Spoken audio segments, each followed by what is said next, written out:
Hello friends, daily current affairs में आपका स्वागत है। दोस्तों, आज है 10 अगस्त, तो आइए शुरू करते हैं 10 अगस्त 2020 के मोस्ट इम्पॉर्टेंट करंट अफेयर्स।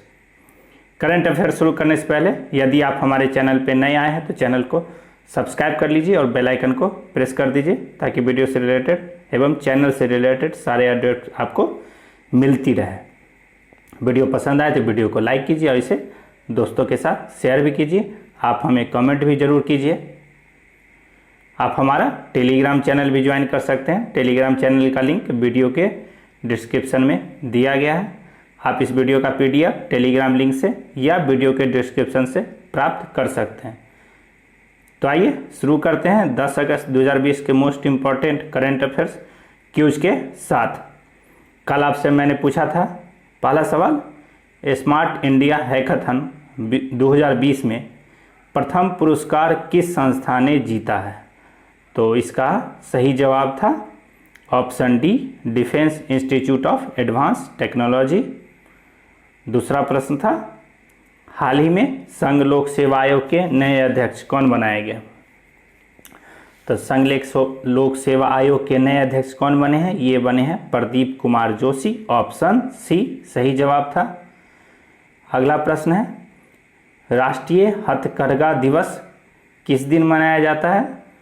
तो ये किस दिन मनाया जाता है? ये मनाया जाता है 7 अगस्त को। ऑप्शन बी सही जवाब था।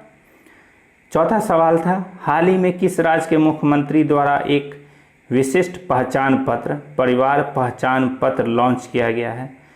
तो ये विशिष्ट पहचान पत्र लॉन्च किया गया है हरियाणा की सरकार के द्वारा। ऑप्शन डी सही जवाब था। और हमारा पांचवा सवाल था, सीएजी के रूप में किन की नियुक्ति की गई है? तो सीएजी कौन बने हैं? ये बने हैं गिरीश चंद्र मुर्मू। ऑप्शन ए सही जवाब था। तो आइए शुरू करते हैं आज के करंट अफेयर्स। हाल ही में यूनेस्को द्वारा किस राज्य के 2 गांवों को सुनामी से निपटने हेतु तैयारियों के लिए सुनामी रेडी के रूप में नामित किया है? तो किस राज्य के 2 गांवों को सुनामी रेडी के रूप में नामित किया गया है? ये नामित किया गया है ओडिशा के 2 गांवों को। ओडिशा के 2 गांवों को यह सुनामी रेडी का दर्जा मिला है। यदि गांव के नाम की बात की जाए तो क्या नाम है? गांव के नाम आप नोट कर लीजिए। पहला नाम है वेंकट रायपुर। यह किस जिला में है? यह गंजम जिला में है, वेंकट रायपुर। ठीक है। और दूसरा है नोलिया शाही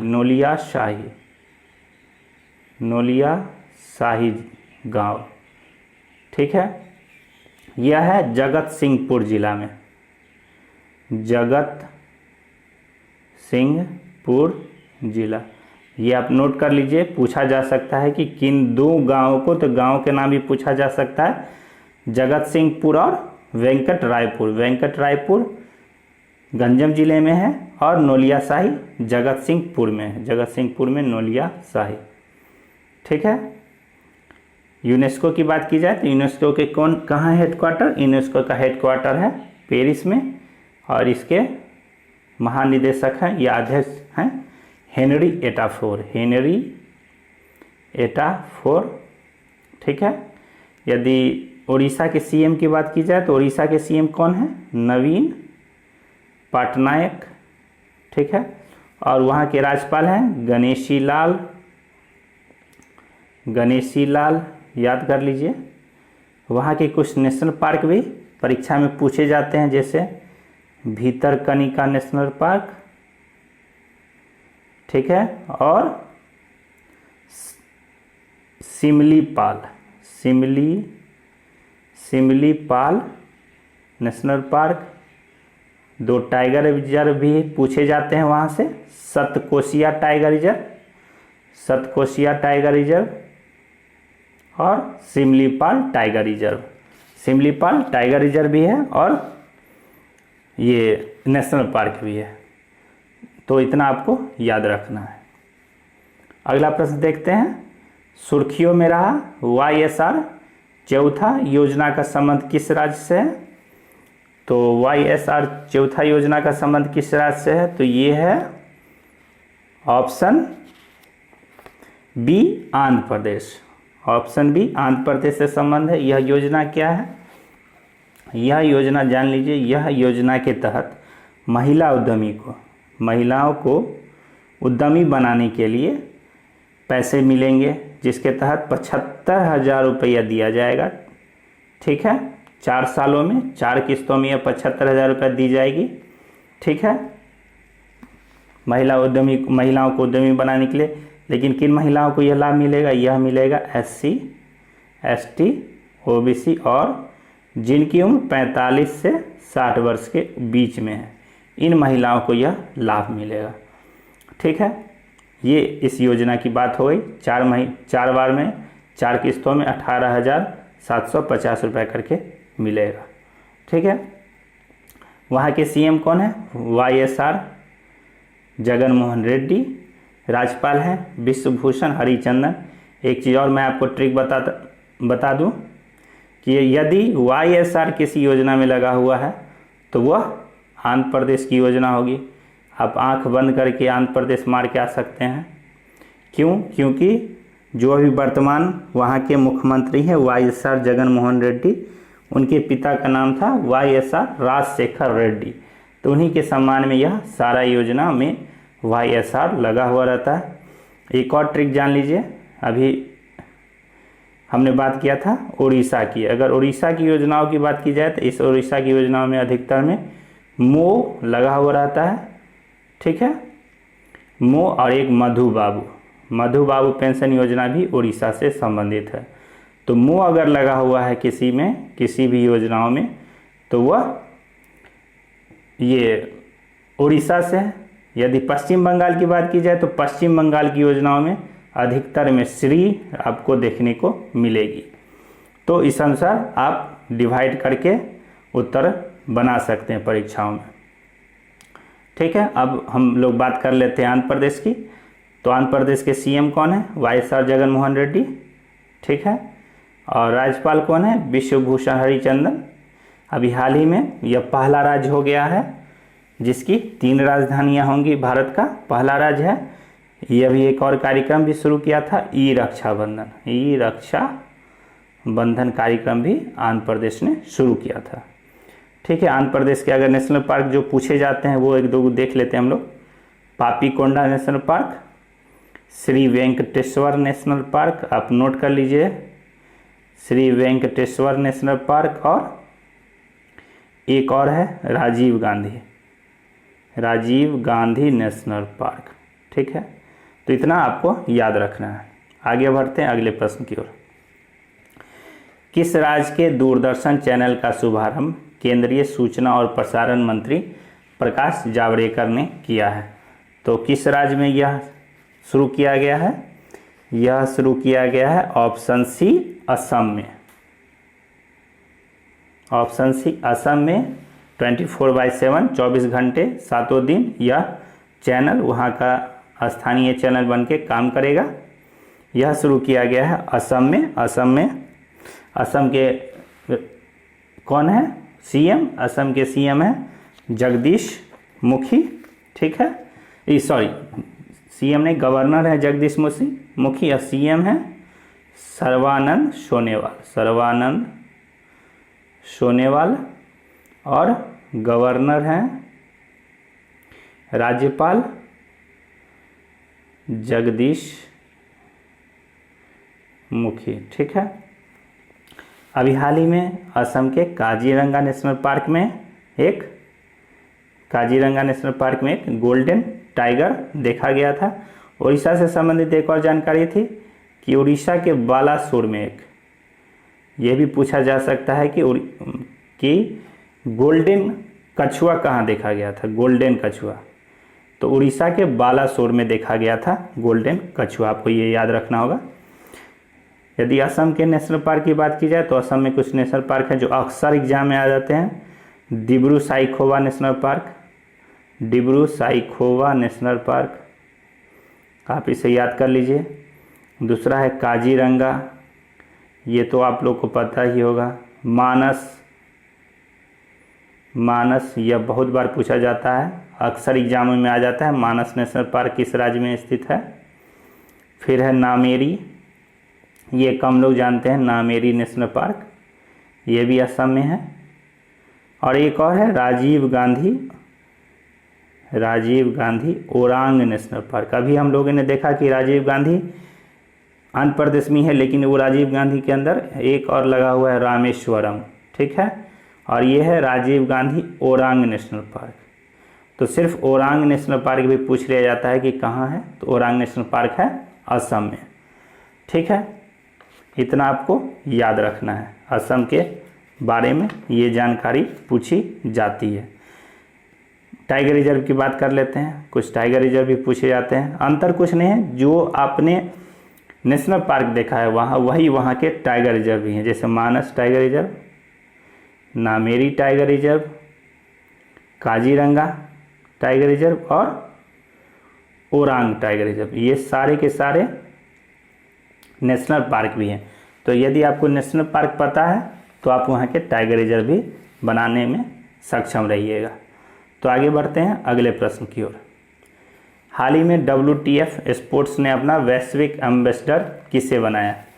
तो WTF ने अपना वैश्विक एम्बेसडर किसे बनाया है? ये बनाया है हरमिनप्रीत कौर और सुरेश रैना को। ऑप्शन डी सही जवाब है, दोनों क्रिकेट के खिलाड़ी हैं। किस राज्य ने औद्योगिक नीति 2020 की घोषणा की है? तो औद्योगिक नीति 2020 की घोषणा किस राज्य के द्वारा की गई है? यह की गई है गुजरात के द्वारा। गुजरात अपने यहाँ औद्योगिक नीति 2020 की घोषणा किया है, अपने यहाँ औद्योगिक को और बढ़ाने के लिए। कोविड-19 के कारण जो उद्योग मंद पड़ गए हैं उन्हें तीव्र गति प्रदान करने के लिए यह गुजरात की सरकार ने किया है, ठीक है। गुजरात के अगर CM की बात की जाए तो कौन है? गुजरात के CM कौन है? गुजरात के CM हैं विजय रूपानी, ठीक है, विजय रूपानी। और राज्यपाल हैं गवर्नर आचार्य देवव्रत, ठीक है। इतना आपको जानकारी याद रखना है। 2-3 नेशनल पार्क भी हैं जो पूछे जाते हैं कभी कभी। ब्लैक बक नेशनल पार्क आप नोट कर लीजिए। Blackbuck national park, Vansda national park, Vansda ये कम ही लोगों को पता होगा कि वंसदा नेशनल पार्क कहाँ है। Vansda national park gulf of marine Kutch national park, ये साथ में है, ये भी गुजरात में ही है। और एक और है जो पूछे जाते हैं, वो है गिर नेशनल पार्क। गिर नेशनल पार्क किसके लिए प्रसिद्ध है? आपको यह कमेंट बॉक्स में बताना है कि गिर नेशनल पार्क किस चीज़ के लिए प्रसिद्ध है, किस जानवर के लिए प्रसिद्ध है। इतना आपको बता देता हूँ हिंट, आप इसका हिंट जवाब कमेंट बॉक्स में दीजिएगा। अगला प्रश्न, हाल ही में केंद्रीय रिजर्व पुलिस बल के महानिरीक्षक बनाए गए हैं। पुलिस महानिरीक्षक, यह महानिरीक्षक बने हैं, ठीक है। तो कौन बने हैं महानिरीक्षक? ये बने हैं PS रानी पसे बने हैं CRPF के नए महानिरीक्षक। यदि CRPF के महानिदेशक की बात की जाए तो कौन है? ये भी पूछा जाता है कि CRPF के महानिदेशक कौन है। तो CRPF के महानिदेशक हैं, आप नोट कर लीजिए, AP महेश्वरी CRPF के महानिदेशक हैं। अगला प्रश्न, केंद्रीय औद्योगिक सुरक्षा बल के अतिरिक्त महानिदेशक कौन बने हैं? 3 नई नियुक्ति हुई है केंद्रीय सशस्त्र पुलिस बल में। एक वो आप देख लिए CRPF, आप CISF में हैं, बने हैं महानिदेशक, अतिरिक्त महानिदेशक। तो कौन बने हैं? ये बने हैं अरविंद दीप बने हैं CISF के अतिरिक्त महानिदेशक। इसके महानिदेशक कौन है? CISF के महानिदेशक कौन है? इसके महानिदेशक हैं, नोट कर लें आप लोग, राजेश रंजन। CISF के महानिदेशक हैं राजेश रंजन। ये कभी पूछा जा सकता है, अक्सर एग्जाम में आ जाता है। तो CISF के महानिदेशक हैं राजेश रंजन और अभी अतिरिक्त महानिदेशक बने हैं अरविंद दीप। अगला है इंडो तिब्बत सीमा पुलिस बल के अतिरिक्त महानिदेशक। तो इंडो तिब्बत सीमा बल के अतिरिक्त महानिदेशक कौन बने हैं? तो ये बने हैं अमृत मोहन प्रसाद। अमृत मोहन प्रसाद आईटीबीपी में अतिरिक्त महानिदेशक बने। यदि इसके महानिदेशक की बात की जाए तो कौन है? महानिदेशक हैं एसएस देशवाल।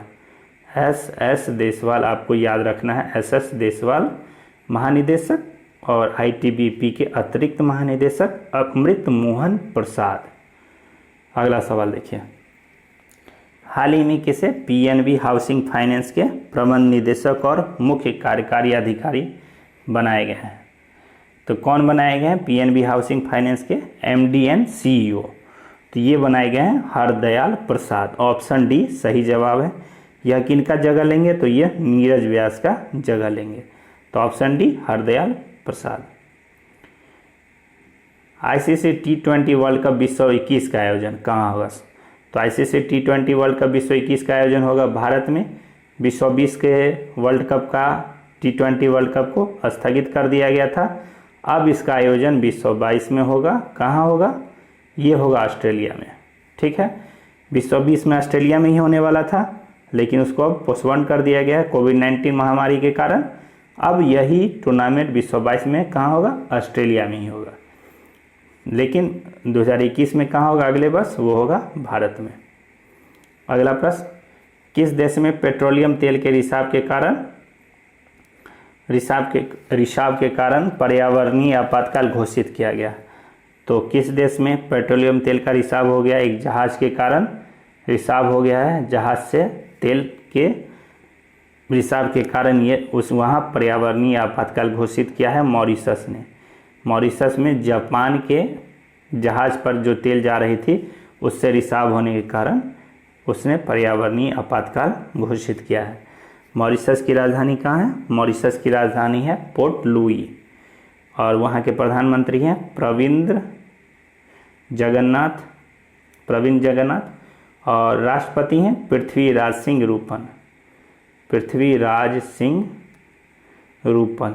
नोट कर लीजिए आप लोग, पृथ्वीराज सिंह रूपन और प्रविंद जगन्नाथ। एक और सूचना, अभी हाल ही में भारतीय प्रधानमंत्री हमारे नरेंद्र मोदी ने मॉरिशस के सुप्रीम कोर्ट के भवन का भी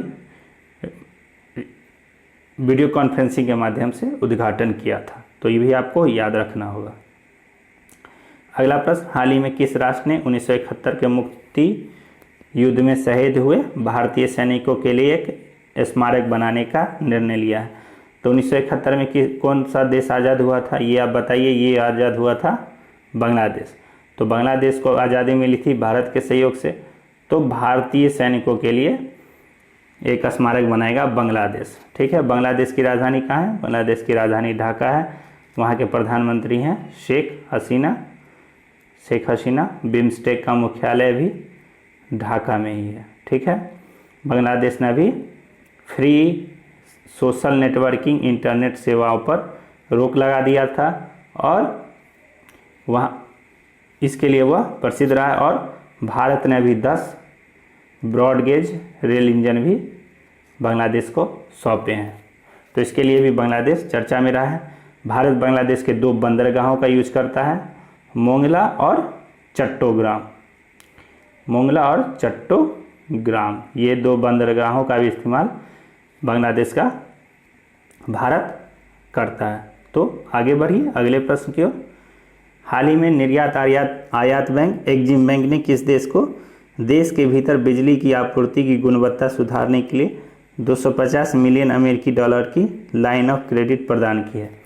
तो एक्जिम बैंक ने किस देश को 250 मिलियन डॉलर की लाइन ऑफ क्रेडिट प्रदान की है? यह प्रदान किया गया है मोजाम्बिक को।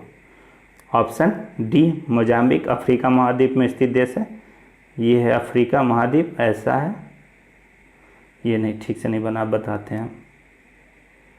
ये है अफ्रीका महाद्वीप। ठीक है, थोड़ा गड़बड़ हो गया, यहाँ पर मोजाम्बिक है ये।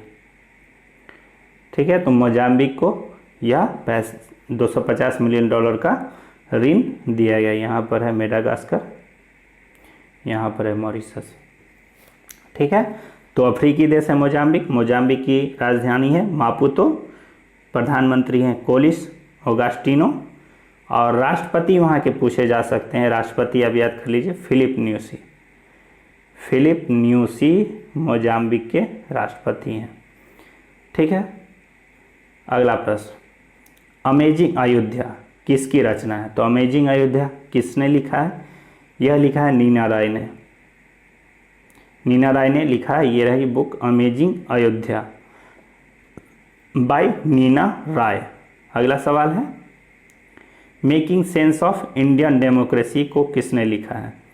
तो making sense of Indian democracy को लिखा है योगेंद्र यादव। योगेंद्र यादव ने इन्हें लिखा है। आज हमारे चैनल पे बुक्स एंड ऑथर की एक वीडियो भी पब्लिश हुई है, जिसमें हम लोगों ने कुल 44 परीक्षा के संभावित बुक को अध्ययन किया गया है, उसके बारे में बताया गया है, उसके लेखकों के बारे में, कुल 44 बुकों का। इसका लिंक आपको वीडियो के कार्ड में देखने को मिल जाएगा, आप वहां से इसे देख सकते हैं, या हमारे चैनल के प्लेलिस्ट में भी जाके इसे देख सकते हैं। तो इसी के साथ अब आके आते हैं हम लोग आज के क्वेश्चन ऑफ द डे पर, जिसके जवाब आपको कमेंट बॉक्स में देना है। पहला सवाल है, भारतीय रेलवे ने ट्रेनों की वास्तविक समय की निगरानी के लिए कौन सा ऐप लॉन्च किया है? उत्तर आपको कमेंट बॉक्स में देना है। दूसरा सवाल है, हाल ही में किस राज्य ने महिला एवं किशोरी सम्मान योजना शुरू की है? तो कमेंट बॉक्स में आपको उत्तर देना है, कमेंट बॉक्स में उत्तर दीजिए। RAW A history of Indian covert operation के लेखक कौन है? इसके उत्तर भी आपको कमेंट बॉक्स में देना है। चौथा सवाल है, सबमरीन ऑप्टिकल फाइबर नेटवर्क सुर्खियों में रहा है, यह पोर्ट ब्लेयर को किससे जोड़ेगा? जवाब कमेंट बॉक्स में देना है। और पांचवा सवाल है, RBI ने कोविड-19 संबंधित तनावग्रस्त परिसंपत्तियों के समाधान के लिए किसकी अध्यक्षता में एक विशेषज्ञ समिति का गठन किया है? तो इसके भी जवाब आपको कमेंट बॉक्स में देना है। आप अपने जवाब कमेंट बॉक्स में अवश्य दीजिए। अगर नहीं पता है आपको इन प्रश्नों का जवाब, तो आप पिछले की वीडियो को देख कर सकते हैं और जवाब प्राप्त कर सकते हैं। इससे आपका एक रिवीजन भी होगा, और आप जब परीक्षा में देने जाइएगा तो आप वहाँ दबाव महसूस नहीं कर पाएंगे और सवालों के जवाब दे के आ पाएंगे। तो आइए इसी के साथ वीडियो को समाप्त करता हूँ। धन्यवाद।